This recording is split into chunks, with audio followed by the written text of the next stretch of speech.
تلنگانہ کی دو بلدیات کاماریڈی اور جگتیال میں ماسٹر پلان کے خلاف کسانوں اور اپوزیشن جماعتوں کے احتجاج کے بعد حکومت نے مجوزہ مسودہ ماسٹر پلانز کو منسوخ کر دینے کا اعلان کر دیا۔ اس سلسلے میں دونوں بلدیات میں آج صبح 11:30 بجے بلدیہ کے جنرل باڈی اجلاس منعقد ہوئے، جس میں متعلقہ بلدیات کی چیئرپرسنز نے ماسٹر پلانز کو منسوخ کرنے کی متفقہ قراردادوں کو منظوری دے دی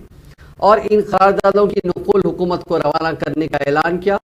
واضح ہے کہ کاماریڈی اور جگتیال بلدیات کی جانب سے جاری کردہ مسودہ ماسٹر پلانز کے خلاف اطراف کے دیہی علاقوں کے کسانوں نے اپنی اراضیاں سے محروم ہونے کا خدشہ ظاہر کرتے ہوئے ماسٹر پلانز کے خلاف سڑکوں پر اتر کر احتجاج کیا تھا۔ کاماریڈی میں یہ احتجاج تقریباً 2 ماہ سے جاری ہے، جبکہ جگتیال بلدیہ میں گزشتہ 2 ہفتوں سے ماسٹر پلان کے خلاف کسان احتجاج کر رہے ہیں۔ دونوں بلدیات میں بی جے پی اور کانگریس کے علاوہ دیگر اپوزیشن جماعتوں نے بھی کسانوں کے اس احتجاج کی تائید میں مظاہرے کیے تھے، جس پر حکومت نے ماسٹر پلانز کو منسوخ کرنے کا فیصلہ کیا۔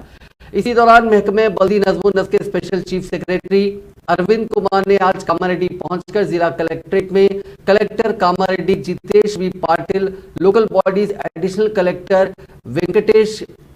دھوترے اور دیگر اعلیٰ عہدیداروں کے ساتھ ایک جائزہ اجلاس منعقد کیا۔ اجلاس میں کسانوں اور عوام کی جانب سے ماسٹر پلانز کے خلاف وصول شدہ اعتراضات پر غور و خوض کیا گیا۔